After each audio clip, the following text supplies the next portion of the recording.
नामस्वरूपरूपी शेताची मशागत.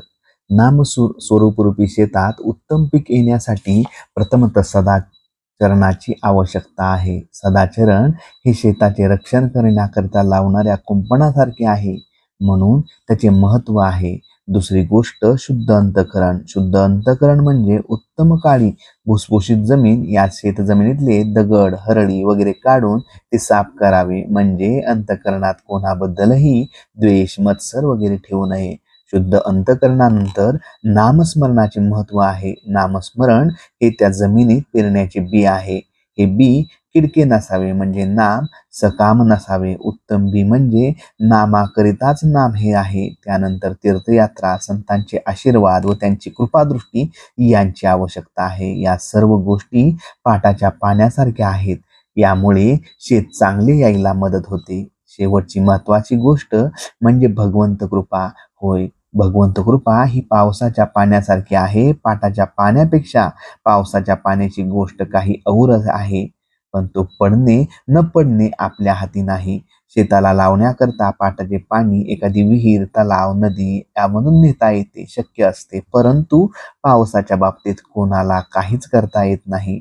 त्यामुळे एखाद्याची शेताची उत्तम निगा राखली, उत्तम बी पेरले तरी पावसाच्या अभावी पीक न येण्याचा संभव असतो.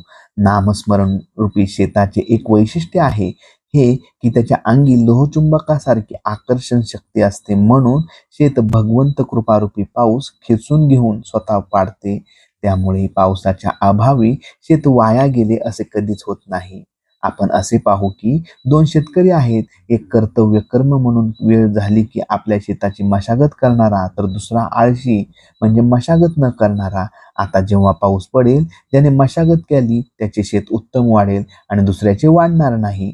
भगवंताच्या कृपेने जो पाऊस पडणार त्याचा एखाद्याला फायदा होईल तर दुसऱ्याला मिळणार नाही. म्हणजे जो नियम प्रपंचात लागू तोच नियम परमात्मात लागू आहे. भगवंताची कृपा सर्वांवर सारखीच वर्षाव करीत असते, पण ज्याने प्रमाणात चित्तशुद्धी केली त्या प्रमाणात त्याला फायदा होईल, दुसऱ्याला नाही होणार. भगवंत किंवा संत समदृष्टी असतात ते असे भगवंत निपक्षपाती आहेत आणि त्यांच्या पाशी कोणताही भेद नाही.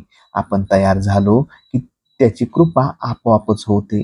कृपेला योग्य अशी भावना तयार करणे आपले काम आहे. संतांनी नुसते आपल्याला सांगून भागत नाही, आपण काय करायला पाहिजे हे कळून आपण ते स्वतःच करायला पाहिजे. त्याच्या ठिकाणी जर विषमता दिसली तर तिचा उगम किंवा कारण आपल्यातच आहे हेच यावरून दिसते.